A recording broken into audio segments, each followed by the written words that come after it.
students, so in the last class we have started a new chapter, that is international business, in which we have already discussed what is the meaning of the international business, what are the different types of the international business, that is export, import and the interport.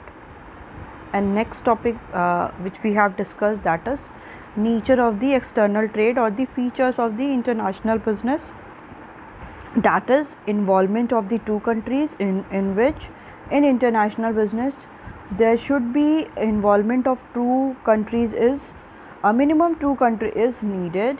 And next one is all the payment which is made or the which is received, it all be go through the in the foreign currency. Okay, we will not continue with the exchange with the home currency. So whenever we go through the international business, the payment in the foreign currency. Okay, next one is what we have discussed, that is problem of the international business. So what are the different problems which have faced in the international business, that is legal procedure, okay, restrictions, high risk, different languages and the arrangement of the foreign currency. Okay, these all are the problems which is related to the international business. And next one is the difference between the internal trade or the external trade. Okay, so we have discussed that the along with the point of difference, that is in the case of meaning of the internal or the external trade.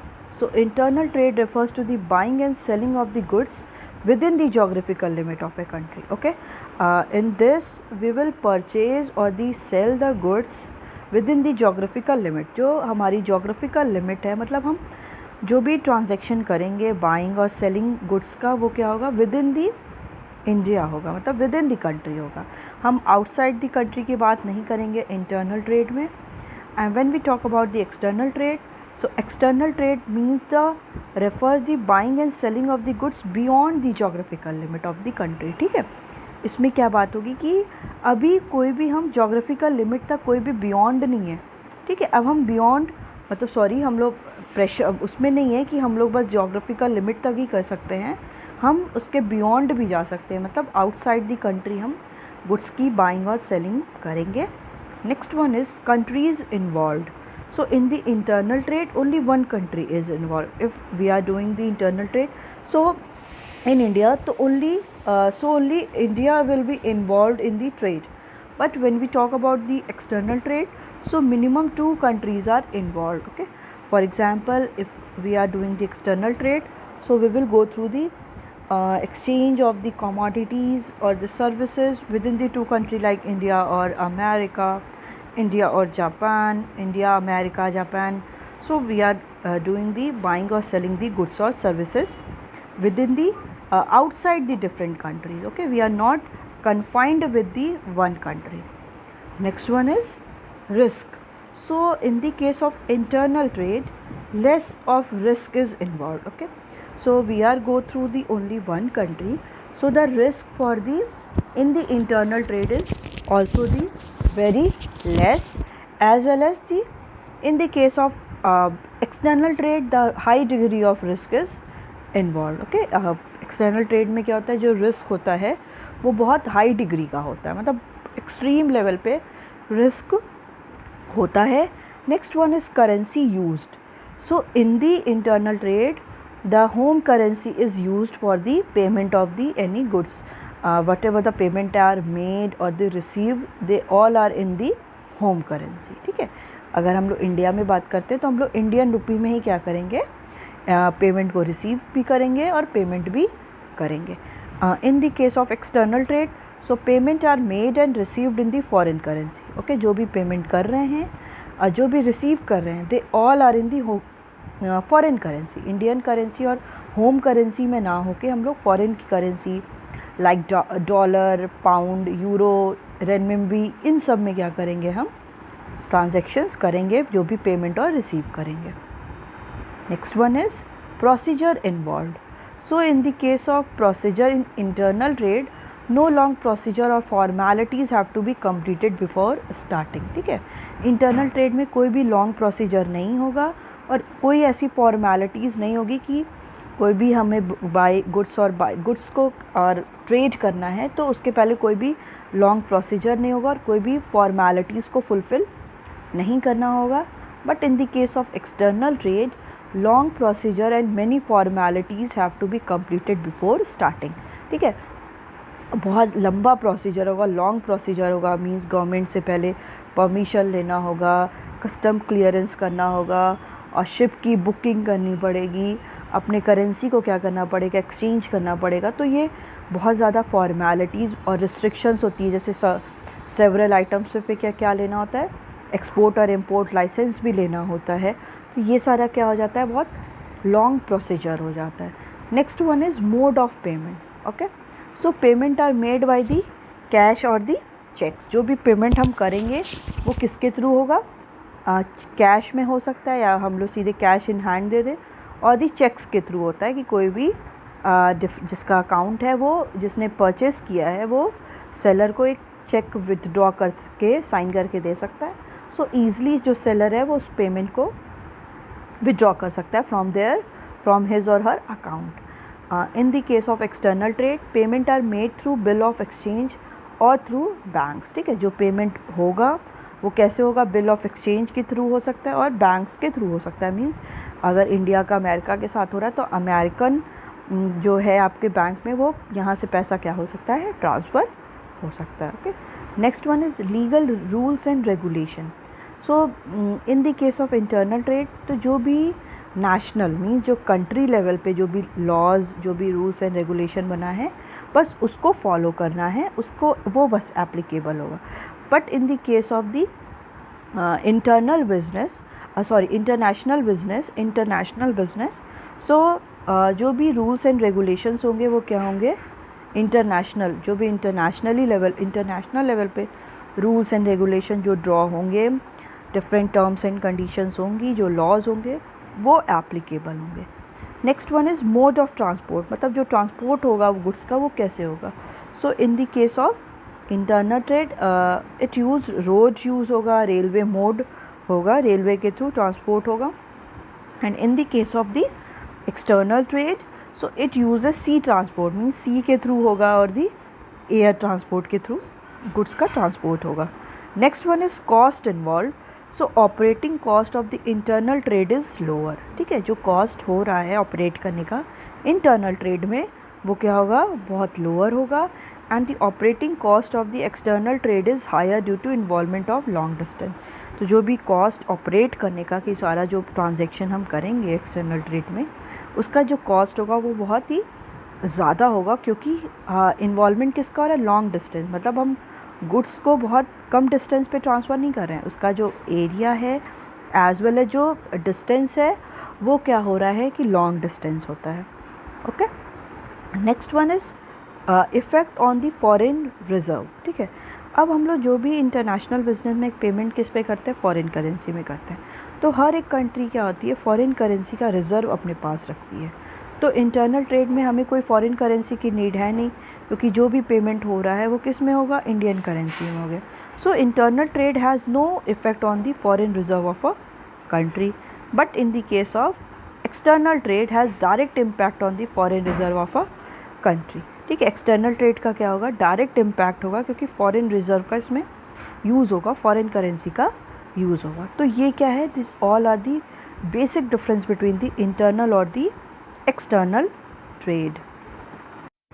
So next one is reason for the international business. Why we do international business, कि हम international business को prefer क्यों करते हैं, हम international business के लिए क्यों इतना ज़्यादा importance देते हैं. तो the reason for the international business are कि उसके reason क्या हैं, why we are doing the international business. So first one is the country cannot produce equally well or cheaply all that they need. Okay, countries क्या हैं, कोई भी country क्या है. जैसे अब हम अपनी कंट्री को किसी और कंट्री के साथ कंपेयर करें तो हम ये जानते हैं कि अगर कोई इंडिविजुअल एक दूसरे के इक्वल नहीं हो सकता है, तो वैसी ही कंट्री भी होती हैं वो एक दूसरे के इक्वल प्रोड्यूस नहीं कर सकती हैं. ऐसा नहीं है कि अगर इंडिया में फॉर एग्जांपल 500 यूनिट प्रोड्यूस हो रही है तो आपके जापान में भी 500 यूनिट ही प्रोड्यूस हो, ये एकदम मैंडेटरी नहीं है, ठीक है।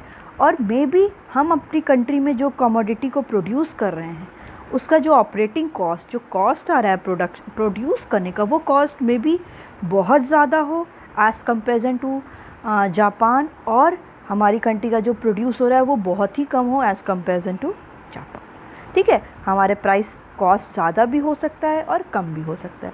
अगर ज़्यादा हो रहा है तो हम क्या सोचेंगे कि हम उस कंट्री से ही अपने गुड्स को मंगा लेते हैं, क्योंकि प्रोडक्शन करने में अगर फॉर एग्जांपल प्रोडक्शन कर रहे हैं, कॉस्ट अगर 100 आ रहा है, वहीं हम जापान से अगर उसको इंपोर्ट कर रहे हैं तो वो 70 रुपीज़ में ही हो जा रहा है, तो 30 रुपीज़ तो हमारा बच रहा है ना।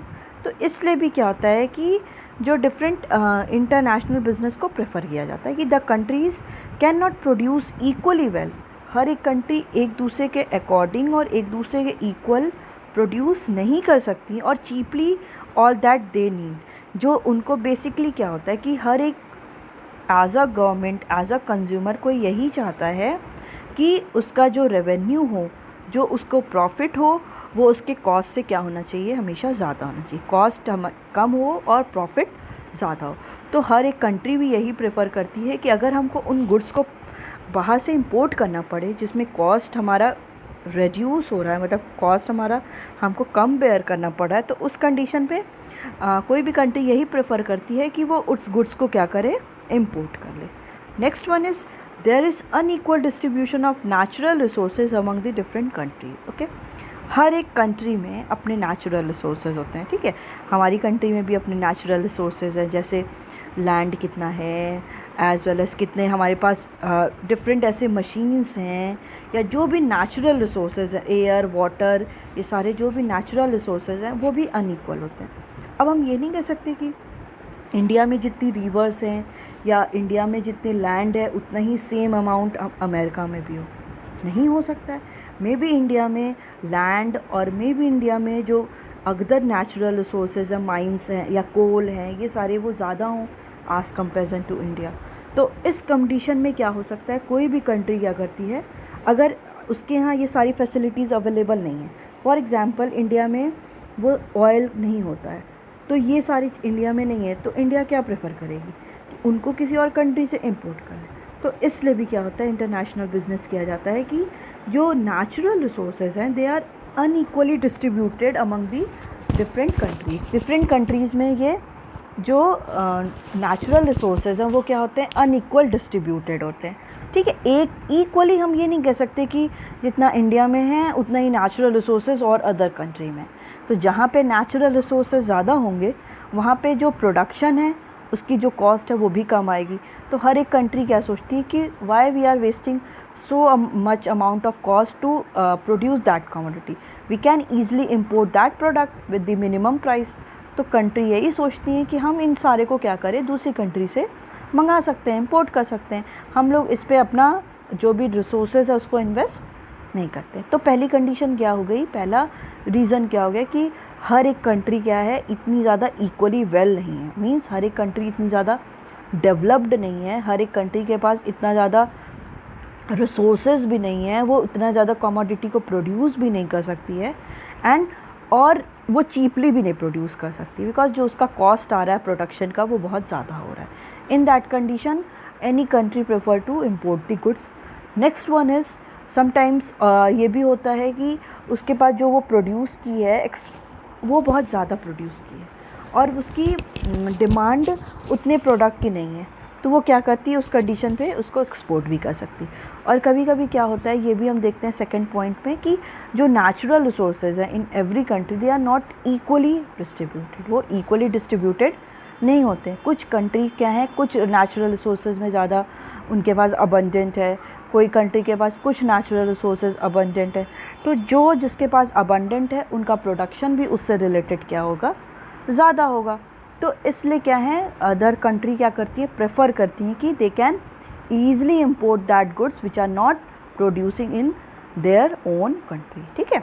Next one is availability of different factor of productions such as land, labour, capital, raw material different from the among the different nation, ठीक है। जो डिफरेंट फैक्टर्स ऑफ प्रोडक्शन है, as we already know factors of productions क्या होते हैं, the one which are used to produce the any commodity, कि हम अगर कोई कॉमोडिटी को प्रोड्यूस करते हैं तो क्या डिफरेंट हमको नीड है थिंग्स की कि जिससे हम प्रोड्यूस कर सकते हैं। तो उसमें क्या है, लैंड चाहिए, हमें एक प्रॉपर लैंड चाहिए जहाँ पे हम प्रोड्यूस करें, लेबर चाहिए, वर्कर्स चाहिए जो उस पर वो डिफरेंट वर्क करे, एज वेल एज कैपिटल चाहिए, मनी चाहिए जो इन्वेस्ट किया जाए, रॉ मटेरियल चाहिए कि इनपुट चाहिए जिससे हम कॉमोडिटी को प्रोड्यूस कर सके। Differ among the different nation, ठीक है। हर एक कंट्री में जो फैक्टर्स ऑफ प्रोडक्शंस होते हैं वो क्या होते हैं, डिफ़र होते हैं। हम ये नहीं कह सकते कि इंडिया में क्या है जितने लेबर्स हैं उतना ही चाइना में है या कि कोई और रशिया में है। तो ये सारे क्या है, कैपिटल, लेबर, ये सारे क्या हैं कि हम ये कह सकते हैं कि फैक्टर ऑफ प्रोडक्शन हर एक कंट्री में इक्वल नहीं होते हैं, अवेलेबिलिटी उनकी इक्वल नहीं होती है। मे बी लेबर इंडिया में ज़्यादा है, हमको पता है कि इंडिया में क्या है, पॉपुलेशन बहुत ज़्यादा है तो लेबर इंटेंसिव टेक्नोलॉजी यहाँ पे यूज़ होती है। अमेरिका में क्या है, कैपिटल ज़्यादा है, लोगों के पास पैसा ज़्यादा है तो वो लोग क्या करते हैं, कैपिटल इंटेंसिव टेक्नोलॉजी को यूज़ करते हैं। अब हम उन कमोडिटी को ज़्यादा प्रोड्यूस करेंगे जो लेबर के थ्रू प्रोड्यूस होती हैं। अब हमारे पास मशीन से रिलेटेड प्रोडक्ट नहीं है, हम क्या करेंगे, उनको वहाँ से इंपोर्ट कर लेंगे। इसीलिए कंट्री क्या करती हैं, इंटरनेशनल बिजनेस को प्रेफर करती हैं। अब अमेरिका में क्या है, कैपिटल से रिलेटेड मतलब मशीन्स और टेक्नोलॉजी में वो लोग बहुत ज़्यादा अपडेटेड हैं, तो उनको ऐसे प्रोडक्ट चाहिए जो लेबर इंटेंसिव हो, मतलब लेबर के थ्रू प्रोड्यूस हो। तो वो अमेरिका क्या करेगी, इंपोर्ट कर लेगी लेबर इंटेंसिव प्रोडक्ट, और इंडिया क्या करेगी, इसको एक्सपोर्ट कर देगी। Okay, next one is difference in labour productivity and production cost due to socio economic, geographical and political reason. ठीक है, अब क्या है, नेक्स्ट हो रहा है, बोल रहा है कि डिफरेंस इन लेबर, मतलब हम जो हमारे लेबर की, इंडिया की लेबर और अदर कंट्री का जो लेबर हैं उनमें क्या हो सकता है, डिफरेंस हो सकता है। मे बी इंडिया के जो लेबर है उनमें कैपेबिलिटी ज़्यादा हो प्रोड्यूस करने की और अमेरिका में ना हो। May be for example I am taking productivity क्या हो, मतलब अगर अमेरिका में जो प्रोड्यूस हो रहा है उनमें जो भी वो प्रोड्यूस कर रहे हैं कमोडिटी, वो उसकी प्रोडक्टिविटी बहुत ज़्यादा है, इंडिया में उतनी प्रोडक्टिविटी नहीं है। और प्रोडक्शन कॉस्ट, अगर कोई भी कमोडिटी प्रोड्यूस हो रही है, हम प्रोड्यूस करते हैं कुछ भी तो कॉस्ट हमको बेयर करना पड़ता है, ऐसा नहीं है कि वो फ्री ऑफ कॉस्ट होगा। तो ये क्या हो सकता है, ये हर एक कंट्री में डिफ़र हो सकता है, लेबर डिफ़र हो सकते हैं, प्रोडक्टिविटी डिफ़र हो सकती है, प्रोडक्शन कॉस्ट डिफ़र हो सकती है। So due to socio economic and geographical and political reason, हर एक की कंडीशन की वजह से, मतलब सोशियो या इकोनॉमिक, कोई बहुत ज़्यादा वहाँ पे लेबर जहाँ पे ज़्यादा चीप है तो वहाँ पे क्या होगा, उनकी वैल्यू क्या होगी, कम होगी, तो उनकी जो सैलरी होगी, जो वेजेस मिलेगा वो कम होगा। जोग्राफिकल कंडीशन की, कोई हर एक कंट्री की क्लाइमेटिक कंडीशन कैसी है, जोग्राफिकल कंडीशन कैसी है, पॉलिटिकल मींस कि वहाँ पे जो पॉलिटिक्स है, जो गवर्नमेंट है वो कितना ज़्यादा फेवर करी, तो इन सारे की वजह से भी ये जो कॉस्ट होता है, लेबर्स होते हैं, प्रोडक्टिविटी होती है, ये भी क्या होती है, डिफ़र करती है। So there is not even a single country which is in better position to produce better quality of product at lower cost. और हम ये भी जानते हैं कोई एक सिंगल कंट्री भी नहीं है जिसको हम ये कह दें कि वो एकदम परफेक्ट है, मतलब वो हर एक कमोडिटी को प्रोड्यूस कर सकती है, उसे कोई भी गुड्स की ज़रूरत नहीं है कि वो किसी और कंट्री से उसको इंपोर्ट कराए। हम एक कह सकते हैं क्योंकि हर एक कंट्री क्या है, ड्यू टू ग्लोबलाइजेशन की वजह से हर एक कंट्री एक दूसरे से क्या है, इंटर रिलेटेड है, मींस सबको एक दूसरे की नीड है। ज़रूरी नहीं कि अमेरिका में वो लोग बहुत ज़्यादा अपडेटेड है तो उन्हें कोई भी किसी और कंट्री से हेल्प लेने की ज़रूरत नहीं है, ऐसा कुछ भी नहीं है। तो there is not even a single country which is in a better position, वो एक बेटर पोजीशन में हो to produce better quality of product at lower cost, कि हर एक प्रोडक्ट की क्वालिटी प्रोड्यूस करें और विद द लोअर कॉस्ट। ठीक है, कॉस्ट उनका एकदम कम हो और जो प्रोडक्ट प्रोड्यूस कर रहे हैं उसकी क्वालिटी एकदम बेस्ट हो, ऐसी कोई भी सिंगल कंट्री नहीं है। दैट्स वाई जो कंट्रीज़ हैं वो क्या करती हैं, अलग अलग कंट्री पे डिपेंडेंट होती हैं और they are deals with the borderless economy. ठीक है, बॉर्डरलेस, कि कोई बॉर्डर के through they are not bound, वो बाउंड नहीं है तो वो क्या करती हैं, डिफरेंट इम्पोर्ट एंड एक्सपोर्ट भी करती हैं। Okay, so next one is as a result each country finds its advantages to produce those selected goods or services that it can produce more effectively and efficiently, and procuring rest through trade with the other country, which the other country can produce at the lower cost. This is the main reason why countries trade with each other and engage in the international business. ठीक है, as a result क्या होता है, each country find it advantageous to produce दो selected goods और services. ठीक है, हर एक कंट्री क्या होती है कि कुछ प्रोडक्ट में एडवांटेजेस होती है, मतलब वो सेलेक्टेड गुड्स में, जैसे इंडिया में क्या है, एग्रीकल्चरल प्रोडक्ट क्या है, जैसे वीट हो गया, राइस हो गया, इंडिया क्या है इस चीज़ पे बहुत ज़्यादा लेबर इंटेंसिव जितने भी प्रोडक्ट हैं इंडिया उसमें बहुत ज़्यादा ही एडवांटेजेस है, मतलब उसको बहुत ज़्यादा एडवांटेज है कि वो ऐसे प्रोडक्ट में क्या होते बहुत ज़्यादा सेलेक्टेड गुड्स का वो प्रोडक्शन बहुत ज़्यादा करती है। तो हर एक कंट्री क्या होती है, अब कुछ कुछ इम्पॉर्टेंट प्रोडक्ट जो उसकी कंट्री में बहुत ज़्यादा अवेलेबल हैं उनमें वो क्या होती है एडवांटेज, और जिसमें उनके पास अबंडेंट उनका प्रोडक्शन कर सकती हैं, so that it can produce more effectively and efficiently. अब इसमें क्या है कि अब इंडिया में अगर हम एग्रीकल्चर प्रोडक्ट बहुत ज़्यादा प्रोड्यूस करते हैं तो इंडिया में ये सारे प्रोडक्ट बहुत इफ़ेक्टिवली और एफिशिएंटली प्रोड्यूस हो जाते हैं, procuring rest through the trade with the other country. और जो प्रोडक्ट इंडिया में India is not able to produce those good, in that condition India will import that good to the other country. India क्या करती है, from the other countries से वो सारे goods को इम्पोर्ट कर लेती है। जैसे इंडिया क्या है, कुछ ऐसे प्रोडक्ट में बहुत एफिशिएंट है और इफ़ेक्टिव है, मतलब डिफरेंट प्रोडक्ट को वो ईज़िली प्रोड्यूस कर सकती है, और जिन गुड्स को वो प्रोड्यूस नहीं कर पा रही है क्योंकि उसका कॉस्ट ऑफ प्रोडक्शन, मतलब जो प्रोड्यूस करने का कॉस्ट है वो भी बहुत ज़्यादा है, उस गुड्स को वो क्या करती है दूसरी कंट्री से इम्पोर्ट कर लेती है। Okay, which the other country can produce at the lower cost. जो वही अदर कंट्री जो इंडिया में कॉस्ट लग रहा है प्रोड्यूस करने का बहुत ज़्यादा है, वही अदर कंट्री के लिए क्या होगा, बहुत लोअर कॉस्ट है। इस कंडीशन पे इंडिया क्या करेगी कि उन गुड्स को इंपोर्ट कर लेंगे। फॉर एग्जांपल अब हमारे यहाँ जैसे जो एग्रीकल्चरल प्रोडक्ट हैं उनकी हमारी कंट्री, हम लोग क्या है इसमें, हम लोग एफिशिएंट है कि हम लोग प्रोड्यूस कर सकते हैं, और इसकी जो वैल्यू है हमारे लिए, कॉस्ट ऑफ प्रोडक्शन भी बहुत कम है।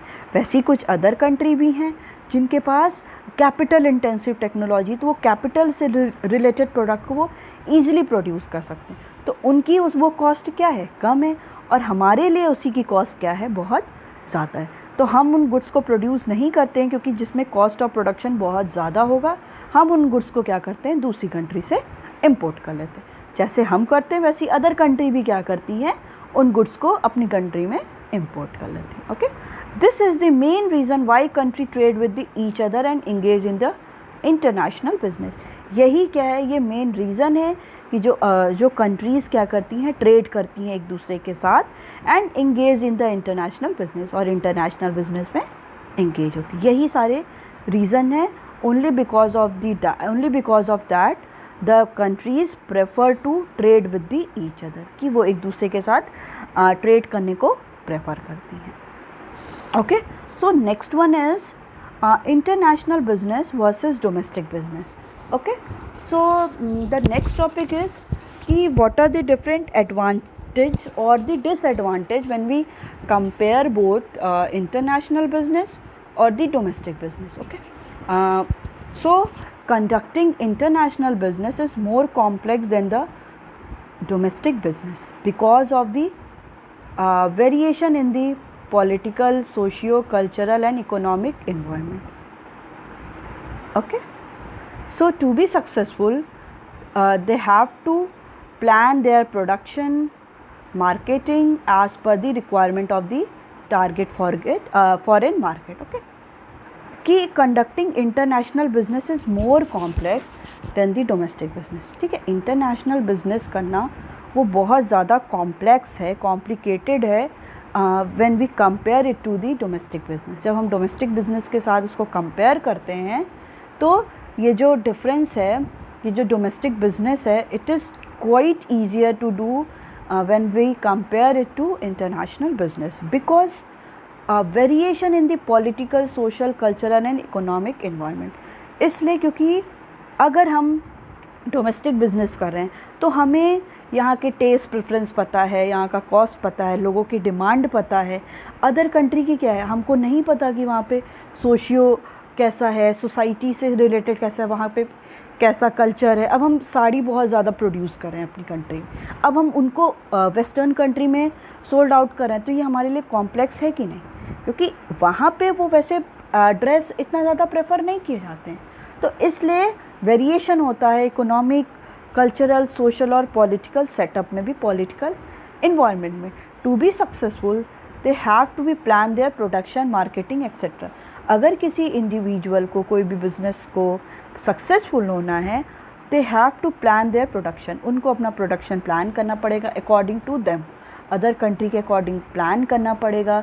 अपनी मार्केटिंग को देखना पड़ेगा कि मेरी जो मार्केटिंग है, गुड्स को जो सोल्ड आउट करेंगे कितने प्राइस पे करेंगे, ये सारे को भी इसको देखना पड़ेगा as per the requirement of the target foreign market. अब हम अमेरिका के साथ या रशिया के साथ हम ट्रांजैक्शन कर रहे हैं, ट्रेड कर रहे हैं, तो हमें जो भी हम अगर एक्सटर्नल ट्रेड, इंटरनेशनल ट्रेड कर रहे हैं, तो हमें अपना जो भी प्रोडक्शन है, जो भी मार्केटिंग है, हमको उनके अकॉर्डिंग करना पड़ेगा, वहाँ पे जिस प्रोडक्ट की नीड है। ऐसा नहीं है कि हम अपनी नीड के अकॉर्डिंग क्या करें, यहाँ के सारे सेटअप को देख के कॉमोडिटी को प्रोड्यूस कर लें। हमको सबसे पहले क्या करना पड़ेगा, उनकी मार्केट इकॉनमी को, स्ट्रैटेजी को रीड आउट करना पड़ेगा। हमें पढ़ना पड़ेगा कि वहाँ पे लोग कैसा प्रेफर करते हैं, कैसे प्रोडक्ट की डिमांड करते हैं, किसको लोग ज़्यादा प्रेफर करेंगे, कैसे प्रोडक्ट पे वो लोग को ज़्यादा अट्रैक्ट होंगे, किस टाइप से हम अपना प्रमोशन कर सकते हैं, एडवर्टीज़मेंट कर सकते हैं, मार्केटिंग कर सकते हैं, कितना प्राइस रख सकते हैं। वही प्रोडक्ट अगर उनके मार्केट में मिल रहा है तो वो कितने की प्राइस है, क्या हम एक्स्ट्रा फीचर्स दे सकते हैं। तो ये सारी इन्फॉर्मेशन हमको लेनी पड़ती है, क्योंकि डोमेस्टिक बिजनेस में क्या है कि सारे जो भी सेलर्स हैं, they know about the taste and preference of the different customer. क्योंकि इंडिया में उनको पता है कि यहाँ के लोग कैसे प्रोडक्ट को ज़्यादा डिमांड करते हैं। जैसे यहाँ पे बहुत ज़्यादा स्पाइसी प्रोडक्ट को अगर डिमांड करते हैं फॉर एग्ज़ाम्पल, अब हमको फ़ॉरेन का क्या है कि लोग इतना ज़्यादा स्पाइसी नहीं खाते, तो इंडिया में जो डोमेस्टिक बिजनेस कर रहा है, they know very well the taste and preference of the consumer, कि वो कैसे गुड्स की ज़्यादा डिमांड करेंगे। और अब हमको अगर दूसरी कंट्री के साथ ट्रांजैक्शन करना है तो हमें पूरी स्टडी करनी पड़ेगी, हमें प्लान करना पड़ेगा अबाउट देयर प्रोडक्शन, कि वो प्रोडक्शन एक्टिविटीज़ कैसे है, उनकी मार्केटिंग कैसे है, और हम उनके अकॉर्डिंग क्या कर सकते हैं, डिफरेंट कमोडिटीज़ को प्रोड्यूस कर सकते हैं। Okay, so these all are the the need for the before these all are the planning before doing the any international business. ठीक है, इंटरनेशनल बिजनेस करने से पहले ये सारी जो स्मॉल क्या है planning, small not very big planning करनी पड़ेगी to know the requirement of the that targeted foreign market. की फ़ॉरेन मार्केट में अगर हमको एंट्री लेनी है तो हमें उनके बारे में पूरी इंफॉर्मेशन होनी ही चाहिए। Okay, so basic the reason for the international business are the simply we know that the कि जो अवेलेबिलिटी होती है डिफरेंट फैक्टर्स ऑफ प्रोडक्शन की, और एज वेल एज़ की जो लेबर जो सिंगल कंट्री होती है, they are not too much efficient to produce every goods in their own country, so that they have also depend on the other country for the some goods and services। तो international business में भी क्या है कि बहुत ज़्यादा complexity इसमें होती है, because it is not easy to do business in to do international business, because there is variation along with the or according to the their social culture, socio environment, cultural environment, as well as their economic environment. So first of all, if any producer, if any country want to be successful, they have to plan everything. Okay, without planning it can't be successful. For that they have to be successful.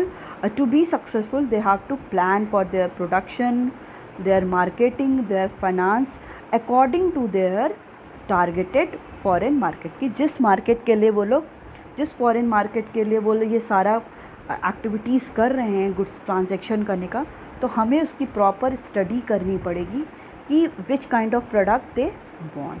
Okay, so it's all about your today's class. We will continue further in the